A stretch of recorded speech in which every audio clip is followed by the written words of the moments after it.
We're about to get posted here to start recording and going live here. So wait We're until live.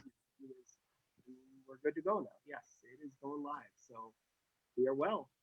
And with that, I will call the meeting to order here at 10:12 a.m. on May 7th, 2021. And so with that, Morgan, you are our first item on the agenda, or I did check with staff. Is there any public speakers that wish to do any testimony? Morgan, you are our first item on. Awesome. Hi, everyone.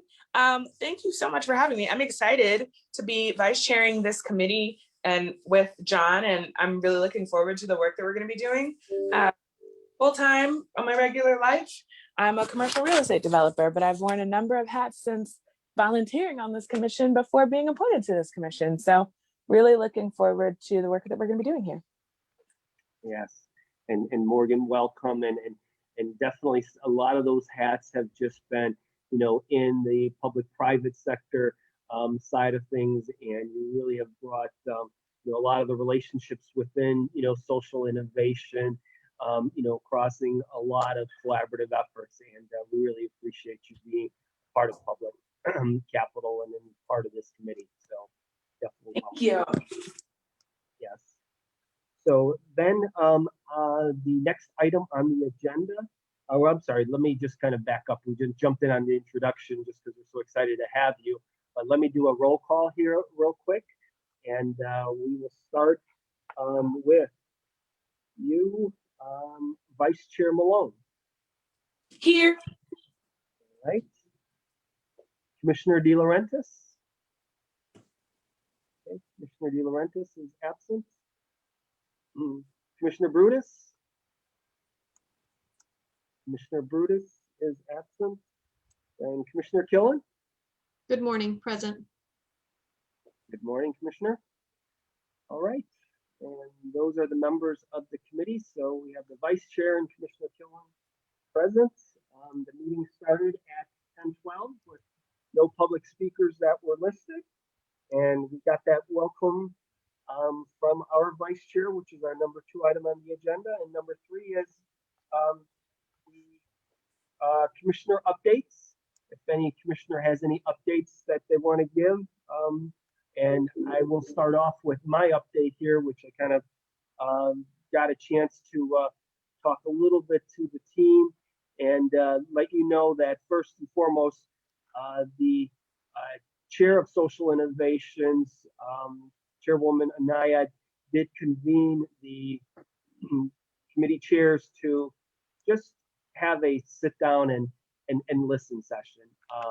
The chairwoman was really, more than anything else, just wanting to sit down and hear how we're doing, ask, the questions of just everything from some of our energy levels to some personal things that, we all are kind of experiencing in during this time of COVID.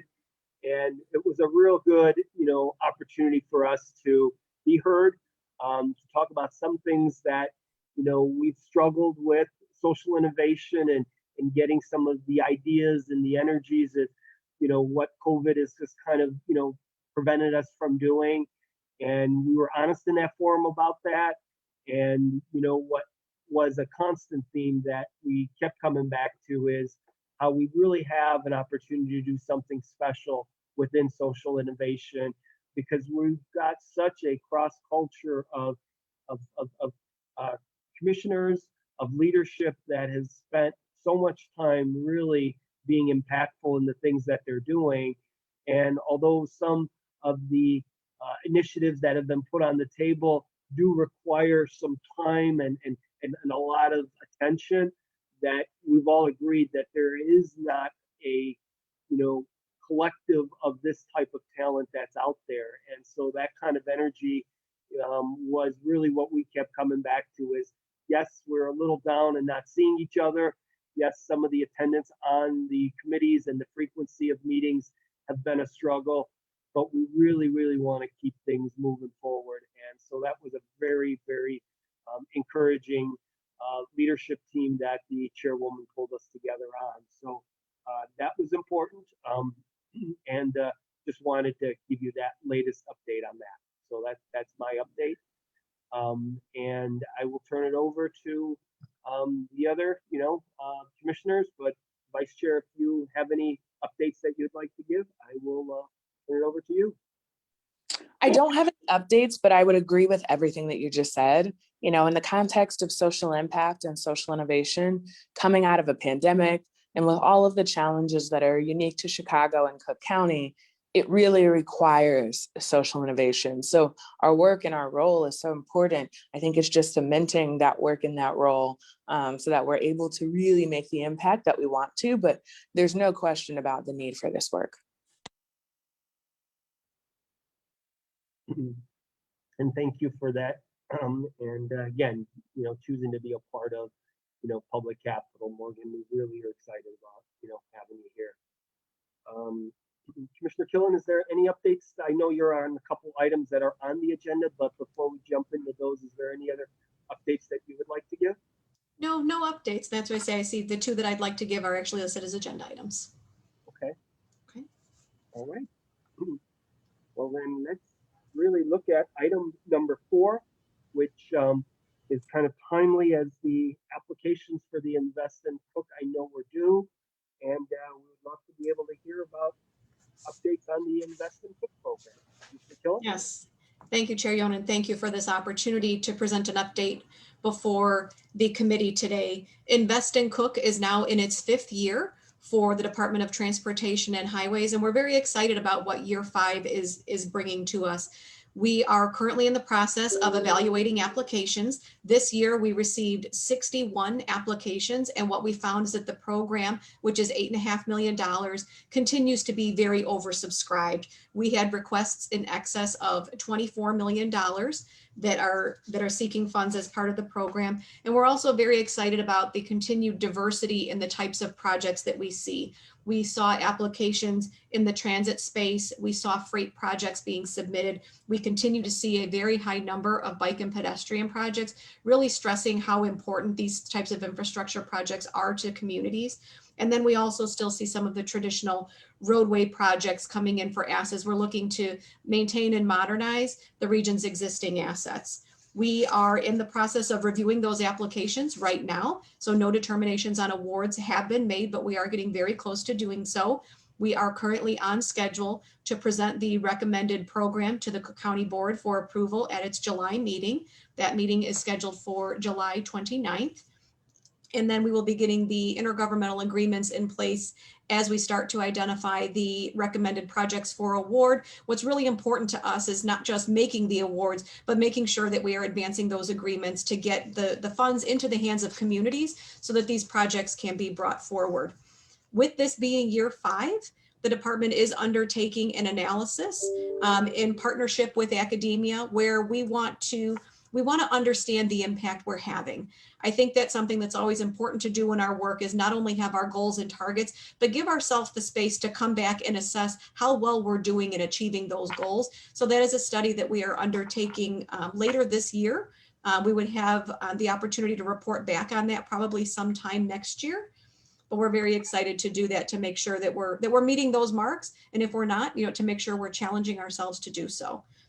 Invest in Cook at its core, remains about equity and equitable transportation solutions and making sure that we are bringing these opportunities into communities to help them build their capacity and make sure we're providing, opportunities for vendors to engage as well. Happy to take questions on this very exciting initiative. Well, thank you, sis. And so, Commissioner Malone, Vice Chair, is there any, kind of background information? I know that we've sprinkled a little bit of Invest in Cook in a number of the, commission meetings that we've had as being kind of part of the catalysts of a lot of the economic community development, some of the initiatives within public capital, like the Lincoln Highway Corridor, kind of spun off of some of the Invest in Cook funding opportunities in the communities. So I didn't know if you had any questions or maybe just kind of want a little more background on some of this initiative and gratification. If you could give just a Sure, sis, why don't, I'm sorry, the audio had cut out and I couldn't hear your question. I'm so sorry, Commissioner. If you could give a little bit more background, please. Oh, sure. On the program in general? Yes, please. Yes, happy to do that. So this is a grant program that actually came out of the development of the department's long-range transportation plan. It was approved by the county board back in 2016, and this policy document outlined 5 policy priorities to steer investments. We looked at promoting and supporting transit and other transportation alternatives as priority number 1. Making sure that we are maintaining this region's prominence as the nation's freight capital. And that's a big burden to carry. That means that many of, the trains that are going across the nation, over half of them are coming through Chicago. What that also means is that the residents of Cook County are also bearing that burden for us being the freight capital of the nation. And we want to make sure that we're advancing projects in their communities that can help support the freight activities that really are the backbone to our economy. Our third policy priority is equity, and we keep that as the third priority because it really envelops everything that we're doing. We want to make sure that we are making investments in areas that have been historically disinvested in. We want to make sure that we're also making ourselves available to afford communities the resources they need, whether that be financial resource, whether that be leadership capacity in advancing these projects, whether that be helping them with follow-on funding so that they can move projects through the pipeline and secure funding down the line, perhaps federal funding for the construction of these projects.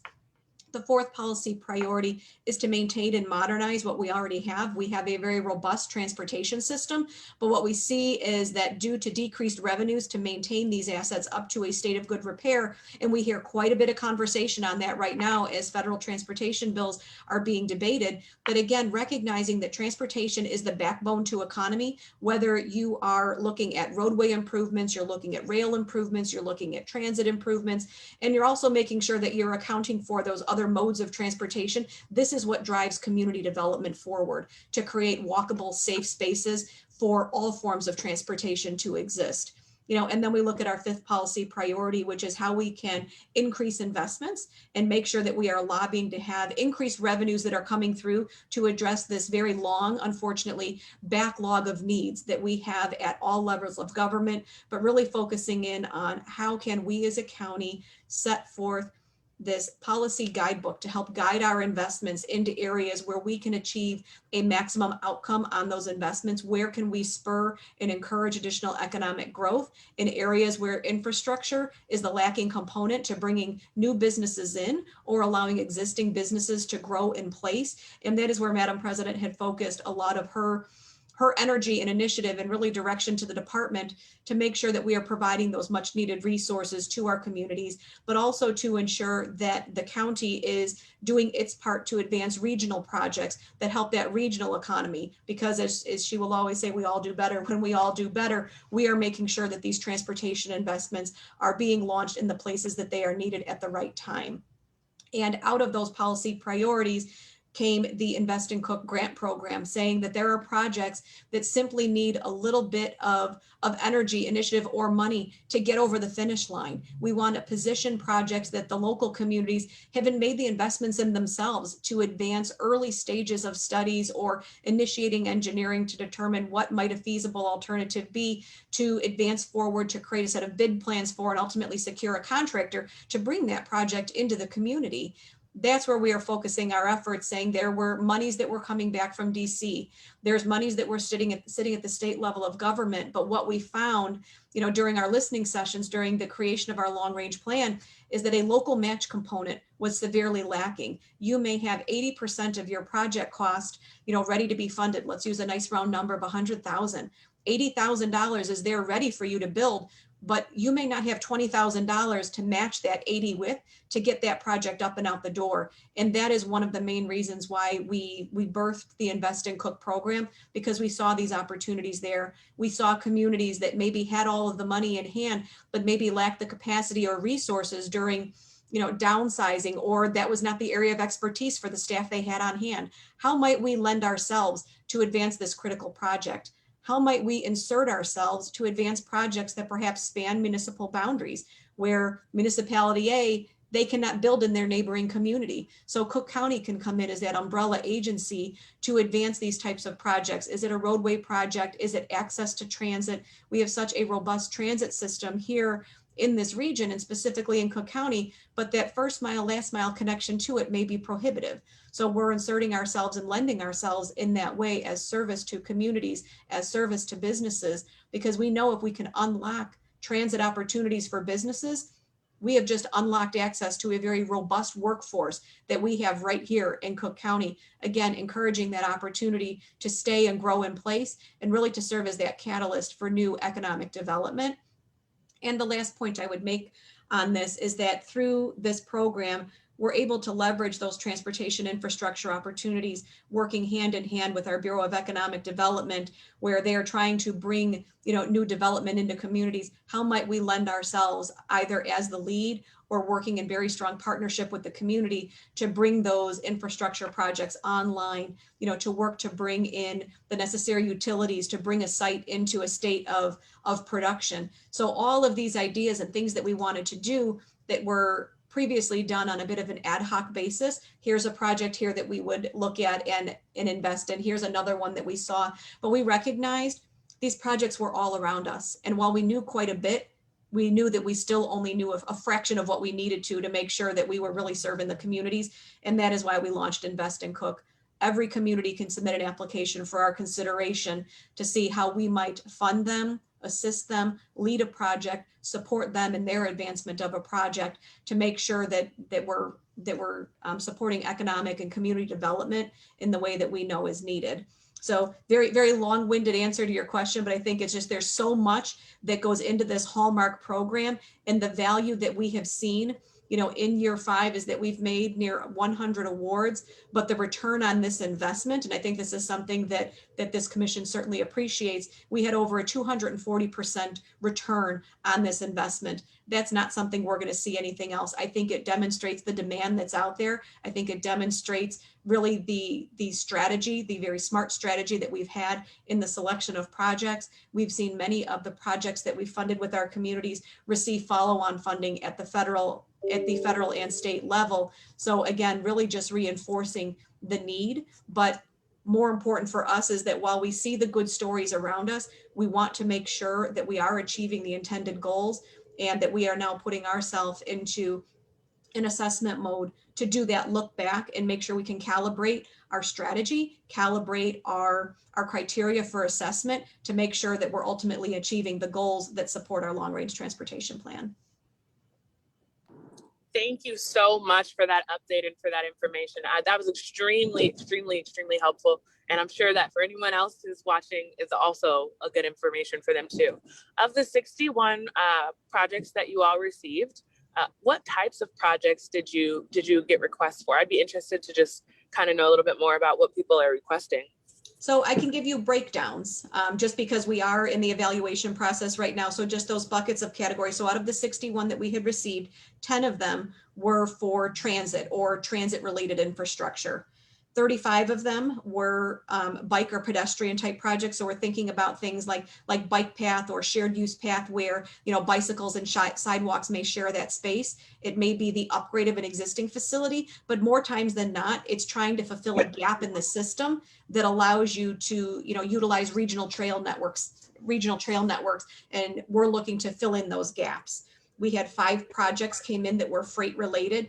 These are roadways that serve a more industrial purpose. And, what we find, Commissioner Malone, is that many of these local roadways that are coming in, they're under the jurisdiction of the local municipality, yet they serve a far, far greater and more regional need. So looking for communities looking to bolster those assets or maybe make them, even just intersections. How can we make them more friendly or accommodating for trucks that need to that make their turns, but recognizing that we have bus stops on the corner and that we have pedestrians at those locations? How might we advance intersection projects that can best serve the needs of everyone who's trying to utilize it?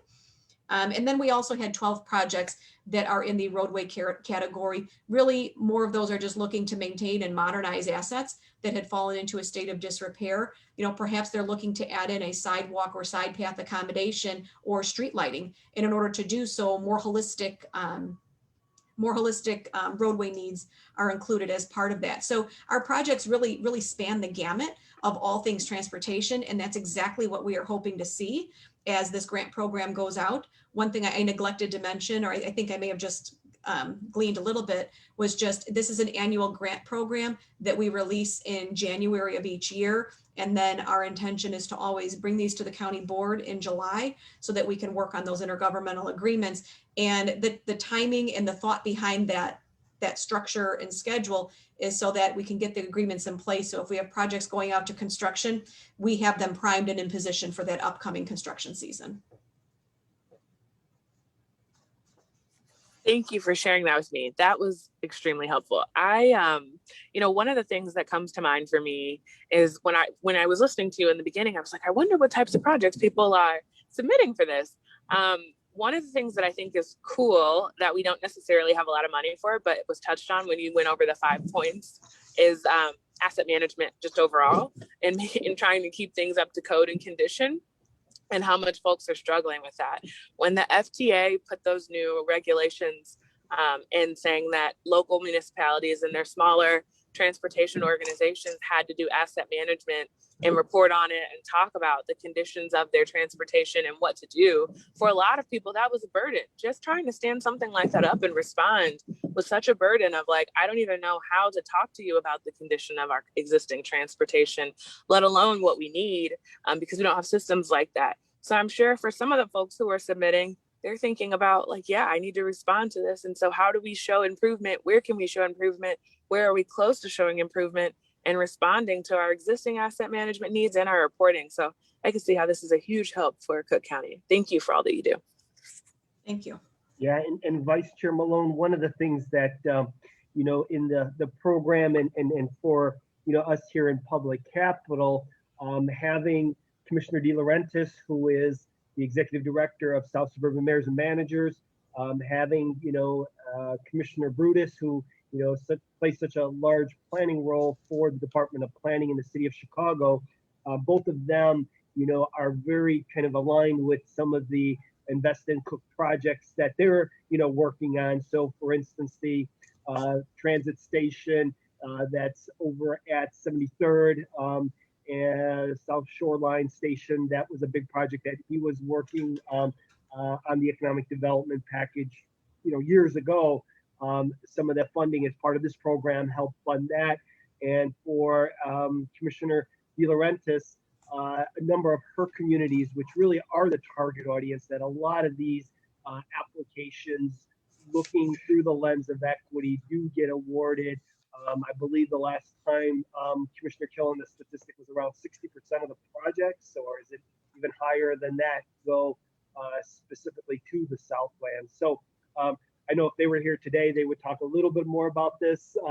And what we will continue to do is, as those applications, I'm sure Commissioner Killen, get reviewed, there will be, Vice Chair, a presentation of what those projects are in the coming weeks and months. So very excited about, again, how we really believe in the public capital space, that some of our other committees build upon some of these investments government's making with some of their initiatives as well. So look forward to that. All right. Any other questions on the item number 4, Invest in Cook updates? Not at this time. Okay. And the other little update here, which again, maybe that's item number 5 on the agenda. And that, Commissioner Killen, maybe if you want to give a little bit of a background and then just an update on the Fair Transit program, because once again, through the corridor of our Southland and investments that both Commissioner DeLaurentis and Brutus have a pulse on how this program really impacts the areas of their influence. If you could kind of give a little bit of an update on that, that would be appreciated. Yes, happy to do so. And really happy to bring this update before the committee, because it was part of social innovation that we really started to hone in on what is now the Fair Transit pilot. But it began when we were noticing a mismatch in where transit was needed, but where transit was accessible and ready available, and that the most efficient means of travel was available to residents in South Cook. Several years ago, the department initiated a South Cook mobility study. And this came out of our long range transportation plan, where as we were assessing where the greatest needs were and where the county could lend itself the most, we were focusing in on the areas of South suburban Cook County with our South Cook mobility study, because the initial data had shown that these residents incur the largest percent of their monthly incomes needing to be dedicated to transportation. We also found that those who are in this area also endured the longest commute times as compared to residents elsewhere in the county. We found that access to jobs in the job-rich centers that have continued to move, further north and northwest in the county, up and near O'Hare, the commute times, as I had mentioned, could be an hour, hour and a half or more, each way. And then what we found is that many of these jobs became out of reach simply because residents could not afford to spend more than 4 hours a day commuting while still spending excess of 50% of their monthly income, on that expense. So as we were drilling down, we were looking at what the transit assets are, in those communities, where we found where people were trying to go, where we found that businesses were located, and where we also found where businesses were not locating, was really helping to target our focus on where we needed to look closer at what asset may not be used to its full potential and what was the cause of that. And as part of South Cook Mobility Study, we had evaluated both the Metro Electric and the Rock Island lines. These are both owned by Metro. We're looking at connections that are brought in by Pace Service. We're looking at, the existing support that the CTA lines had provided to residents. And when we say South Cook, we're really talking about the south side of the city of Chicago. We're talking about suburban Cook County. And as part of our study, we actually started to look into the very northern parts of Will County as we look at these transportation assets and where businesses are located. And the importance in where businesses are located is, we want to provide this very robust workforce that we have in South Cook with the access to the jobs that are coming into their communities. And for those that are more transit dependent, having transit work for you means you're getting a job or you're not. For businesses that are coming in, you need to have employees. And if you have transit dependent employees, they need access to that transit so that you can fulfill your need as a business or corporation. So that was how the impetus for Fair Transit had started. And as part of this commission, there were several advocacy groups that were working towards projects and initiatives that have been long in the making, things that have been debated for years, if not decades, looking to improve the Metro Electric to have more, I'm going to call it more CTA-like frequency, because I think everyone can understand that. You have trains arriving more frequently. You're looking at the fares that are associated with use of that asset and how transit ridership could grow if we were able to make modifications. Well, we said, well, if we make modifications, that's an easy thing to say.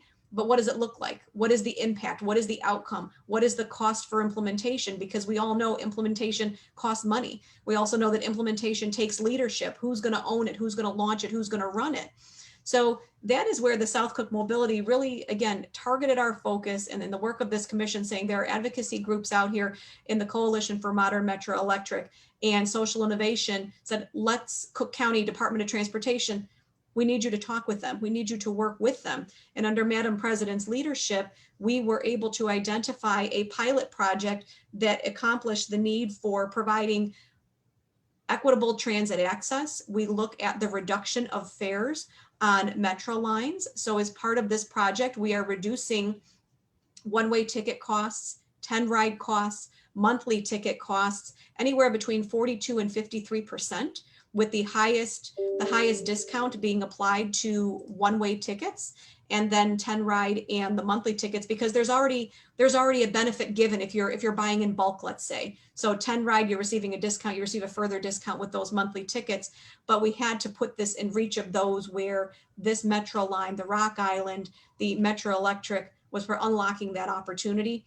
We're also working very closely with PACE on this initiative because, again, we talk about first mile, last mile transit connections, that if you are transit dependent, but you are not walking distance from a transit station, you are also reliant on that supplemental bus service. So we looked at this very holistically and have spent several years now really flushing out what it's going to take to get a pilot project like this up and off the ground. And it's the leadership that Madam President had executed in bringing together our service partners It's the leadership that she executed saying it's going to cost money to make this happen. And that's one of the reasons why it couldn't start before. And, you know, the challenging task that we had before us is that as we were moving this project to the finish line, saying we know what fair transit is, we know what the components of the project are going to be, we have identified that Cook County was going to be the backstop to any decrease in revenue to move this forward. And we said, okay, Cook County would put in $35 million so that we could offset any revenues that Metra or PACE may receive as part of offering a reduced fare to its riders. So instead of paying $6 for your one-way ride, you're now going to be charged $3. It's part of their existing Metra's existing reduced fare program. And Cook County is the backstop for that. We recognize that, you know, we need to make ends meet. You know, operators need to stay in the black to keep their services running and to try to bring something in. And especially coming into this last year with COVID, and we saw that dramatic decrease in ridership, it was a harder conversation to have, but Madam President didn't waver. She said her financial commitment to move this pilot forward is still here. And as we look at those who continue to ride transit during the pandemic, these were our essential workers. These were those who did not have the opportunity to do as we're doing today, you know, to do our remote or do our work virtually and sit behind a computer. Those riders were still on these lines. Those riders we found were using Metra Rock Island. They were utilizing Metra Electric, and they had a higher percentage of riders than the other riders on the Metra system during this time. And as we looked at that time toward launching this project, you know, we maintained that schedule. We launched this project on a very bitter cold, January 4th, in the midst of a pandemic when transit ridership was not there, but we knew that by advancing it when we did, we were able to best support those riders who needed our support the most, who needed that fare reduction more than anyone. We also look at it as a recovery tool, you know, making transit more attractive and affordable. How might we bring not only current riders back to transit as their businesses open back up, but how might we encourage new riders to ride transit? And the ridership for transit is very important for our region. This is something that CMAP has focused on, but we cannot expect different outcomes if we are not changing the way we operate. And this is one of those, you know, change force agents that we are very happy to bring in, very happy to have launched. And just some initial data. Again, we're still very early in the program. So I will conclude with this. As we look at the Metra Electric and Rock Island lines as compared to the entire Metra system, as we look at the last quarter of 2020 and the first quarter of 2021, these lines have grown 2.5 percentage points as compared to the entire system. So while every line saw growth, we did see more growth on these two lines, which is a good early indication for us. You know, we don't want to get out making assertions before we have full data to make this, but we are very confident in the months and years to come, you know, that we are going to see positive outcomes from the launch of this pilot, that we are going to see receptivity within our communities, within our business community to the success and benefit that this pilot program brings to them. And this summer, we are going to be launching an additional outreach campaign. We look very, very forward to working with the members on this committee and with our advocacy partners to come out and let's find out what we're doing. You know, data is just in the number, but we're big fans at the Department of qualitative data, not just quantitative data. So we want to get out and talk to folks who are using the system and find out how it's working for them, how it's helped them. We want to talk to businesses to see how this may have bolstered the pool of applicants that they're able to choose from now that we've put this very valuable transit asset into reach. You know, Commissioner, one of the things that I want to say it was 2017 that came before us. I want to just commend you on this program. I'm really excited about it. I think it's super, super, super important. The second thing that I wanted to broach was probably 2017. We had Center for Neighborhood Technology come and talk about a pilot program similar to this that had been run in Washington that we could replicate in the city, in the county for combining and consolidating cost and consolidating those vouchers for transportation with rent, in ways that we could run a program like this to support landlords so that once you pay your rent, you also got transportation for the month. Are those conversations still happening? Well, I think right now we are very much focused on the transportation side of this, but to say that the conversations aren't going to be coming down the line, I think when we demonstrate the success, of what, transportation, if we say it's a voucher or a reduced cost or making sure that transportation is part of the larger equation. I think this was talked about, I think at our last, was it the last commission meeting that we had spoken of this, is that we need to look more holistically at how we are servicing our residents. And with the statement that I made earlier, that transportation accounts for more than 50% of income, and we can see how that can be limiting as you're trying to pay for everything else that you need to in life. I think the conversation is going on. I know my work in particular is making sure that we've got this pilot up and running and that we're continuing to reach as many as we can. But it looks like Chair Yonan, you may want to comment in on this as well. Well, definitely.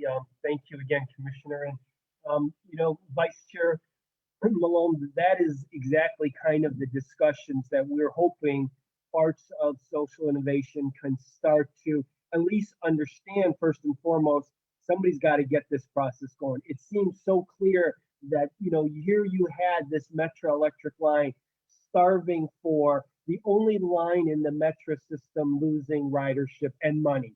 It's starving for the attention it did, and yet you look at those Pace bus routes and how they have to service, as Commissioner Killen said, the 95th Street station, which meant a bus transfer to a train to another bus in some cases. That's the long commute that made no sense when you had Metro just right there that can buzz downtown so much quicker, but it was the cost. And so no, as Commissioner Killen said, that right now there is not necessarily anything baked into this effort, as transportation has been focused really working with Metro and Pace, but that is ripe for this collaborative effort first and foremost. And then the second point we really want to make in that is, the data, the information is all going to be there over this 3-year period, but what social innovation also needs to really make a real, kind of important tenet on is the interoperability, because that's where Mr. Killen had mentioned that it doesn't seem right now that the switch over ridership is happening, because it still comes down to the fact that you don't have a one fare card system when it comes to riding CTA, Metro, and Pace. And so that is where we need social innovation to be the advocate for that interoperability card for all transit in the Chicagoland area. Totally agree. I think that's extremely important. A part of why I was asking that is when I was thinking about the increased Metro ridership for that Metro electric line, what was coming to mind for me is like, great, if there's reduced fares, is there a way to promote those reduced fares to landlords and more folks so that they'll buy packages or bundles of the reduced fares and in lieu of X amount for rent or an X amount for whatever. So that just more people could reach it. Like, I think one of the challenges of government that we'll find is just marketing and knowing that we have a lot of amazing programs and trying to reach as many people as possible to get them to use them. And so the increase that we've seen now is phenomenal. And I was just thinking of other ways maybe that we could combine some ideas that we've heard to continue to see that number rise. Great, really noted, and that is definitely, the challenge with government. So, and what I wanted to do is just take a moment and welcome Commissioner DeLaurentis.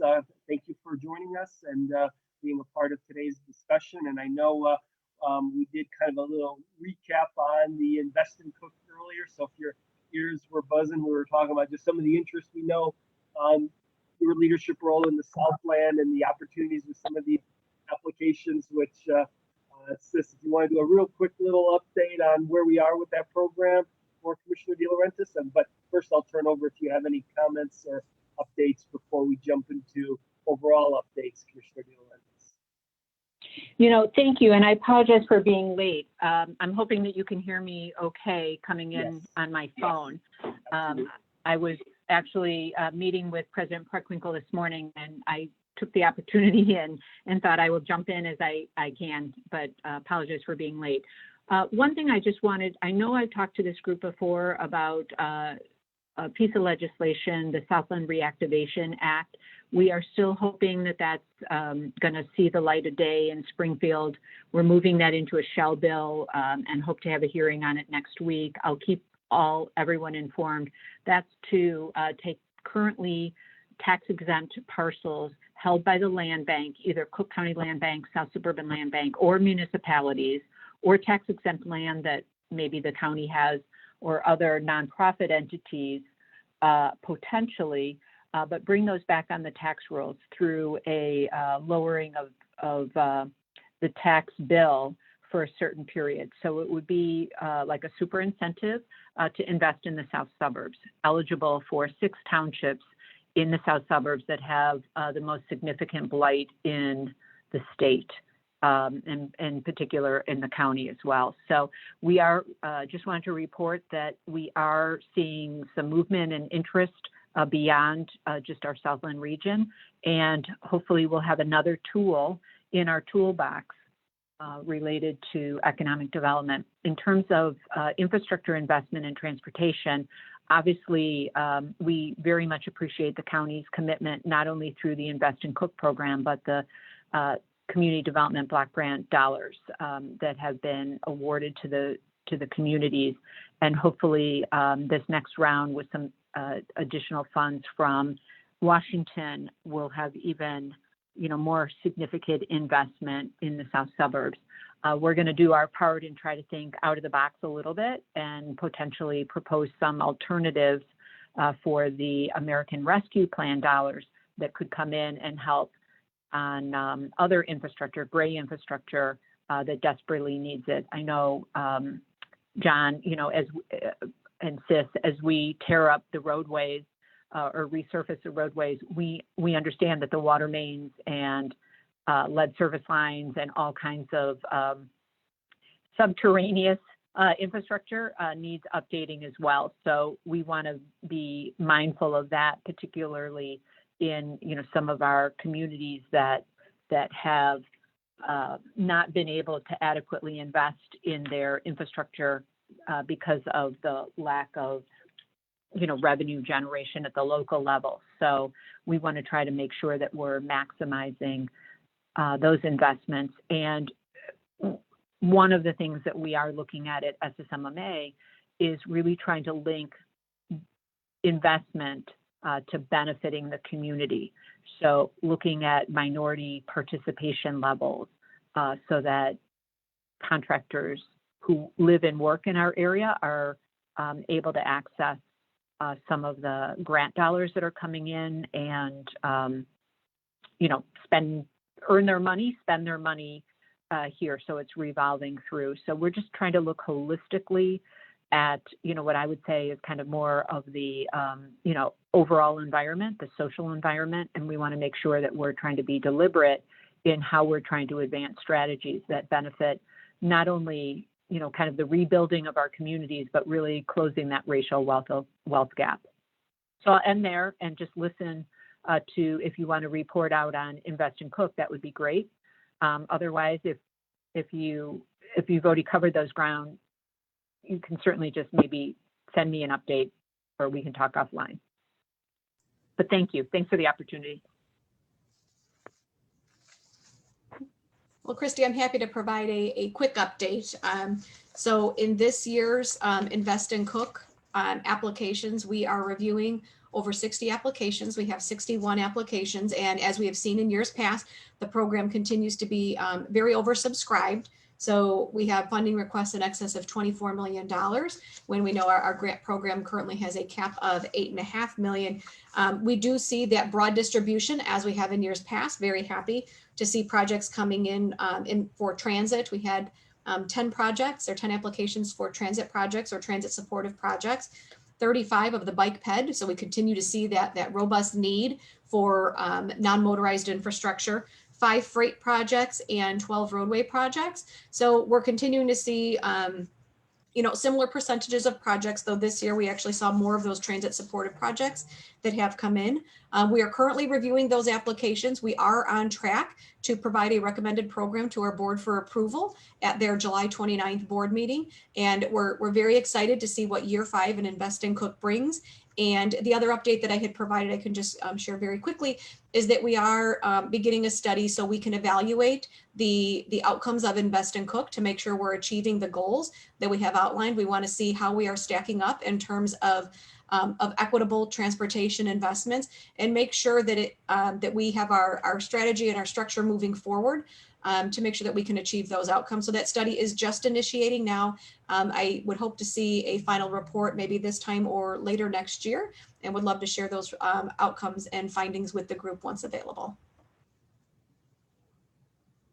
That's fantastic, really impressive. One of the things that I just want to add, if and when there are bike ped projects that are awarded, take advantage not only to promote the Invest in Cook and really kind of the decision-making process that you use, but also use the, your, bully pulpit to talk about it in a COVID context where, you're thinking about holistic and the mental health. I think just, the recreational opportunity, or I guess the recreational needs of individuals has been recognized through COVID, right? So, people needing to have that peace of mind and the ability to recreate individually or at least distant or something like that. So I would just take advantage of that and just say, we're reflecting the needs of the region and the pent up demand, but also want to be responsive to not, physical health and mental health as well. So just my thoughts on that one. Well, thank you for sharing. I appreciate that feedback, Commissioner De Laurentiis. Yeah, and thank you, Commissioner De Laurentiis, for again the update on that bill. And we really want to make sure, Vice Chair Malone being here today, that we capture the importance of that. I know some of these bills tend to be kind of one of those where it's hot and then things get a little quiet when summer recess, but this is a initiative that we want to make sure that public capital really elevates to as one of the initiatives that comes out of our committee. So firstly, we're very excited that there is getting some momentum, and look forward, and please utilize if there is a need for any kind of letter writing campaign. This committee working with, of course, the other committees, that we can kind of leverage any kind of advocacy that you need. And I would say the same. I heard what Commissioner Killen was saying about if she is a commissioner on this, or if she's just reporting. I'm sorry, I'm not sure if she's officially a commissioner now, so that definitely. Oh, okay, good. I was going to say superintendent or commissioner. What I will say is, if you need any advocacy or any way that SSMMA can support the Fair Transit initiative, obviously we're 100% committed to that. If there's opportunity for editorial boards or outreach to media or residents, surveys, anything that we can do, let us know. You are on our list to contact. We are actually working through finalizing an outreach strategy. So you are one of the top people on our list, and thank you for volunteering. Okay, good. Thank you. All right. Well, then that brings us to item number 6 on our agenda, which we kind of went into a little bit of some new initiatives. And as I mentioned, I think it's really, really important for the committee to really get behind some of this ability of the tax breaks in the Southland for some of these properties to get back on the tax roll. So thank you for that update. And is there any other commissioner updates on some new initiatives that we'd like to discuss at this time?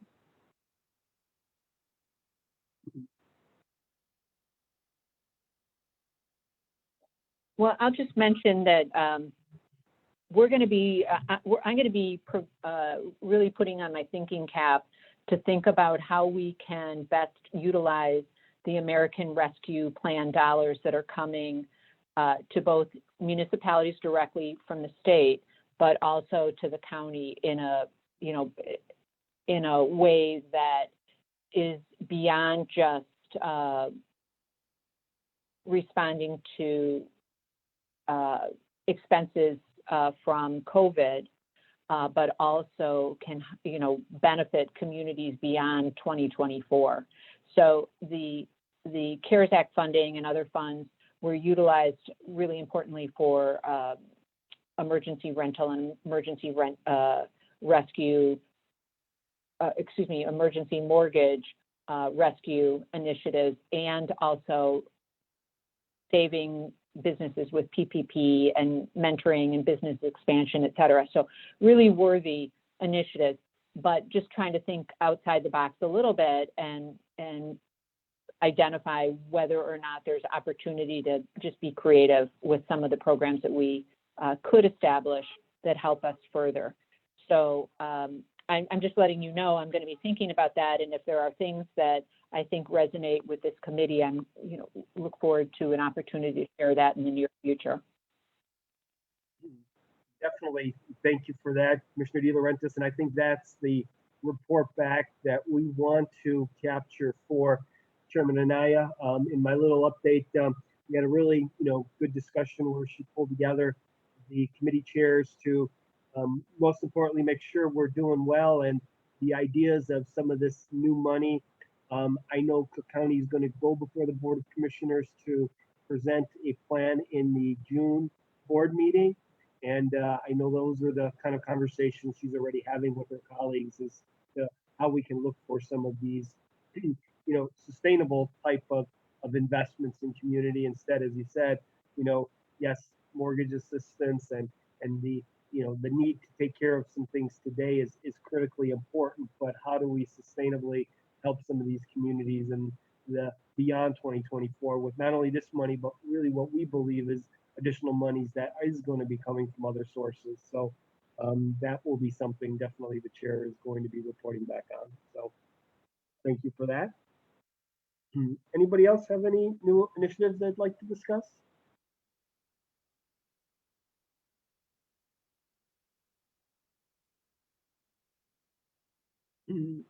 All right. Well, just for one, little point of just order on the minutes of our February board or committee meeting.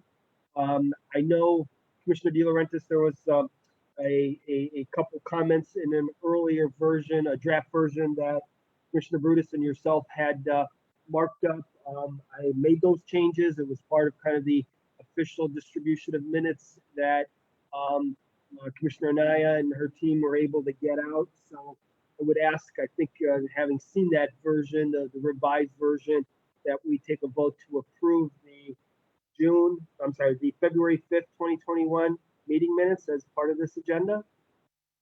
I'll move that we approve the February 5th meeting agenda minutes. Is there a second? Second. Okay. All right. Then all those in favor of approving the minutes, say aye. Aye. Aye. All right. The ayes have it, and those minutes are approved. Thank you. And so that's the last item that I have on the agenda. Vice Chair Malone, is there anything else we want to? Which again, I think obviously you've had a chance to meet Christy, I think in a few of the past meetings, but we just had a chance earlier, Mr. De Laurentiis, to welcome Vice Chair Malone to this committee, and with some of her excitement and the role that she's playing down and around the Bronzeville area, we're really excited about having her. And that was discussed, and obviously she had to drop off, but all good with her being part of the team, and we're really excited about the energy she's going to bring. So that's great. Yeah. So then if there's no other items, then I will ask for a motion to adjourn. So moved. I will move to adjourn the meeting, and again, apologize for being late. No. And second. All right, second. So all those in favor? Aye. Aye. Aye. All right. So let the record show 11:06. The meeting's adjourned. And thank you again, Christy, for carving the time to run right back to this meeting. Sis, thanks for your Sorry, update. I didn't. Sorry I wasn't able to I figured it's faster to call in by phone than getting my computer all logged. I can see you all because I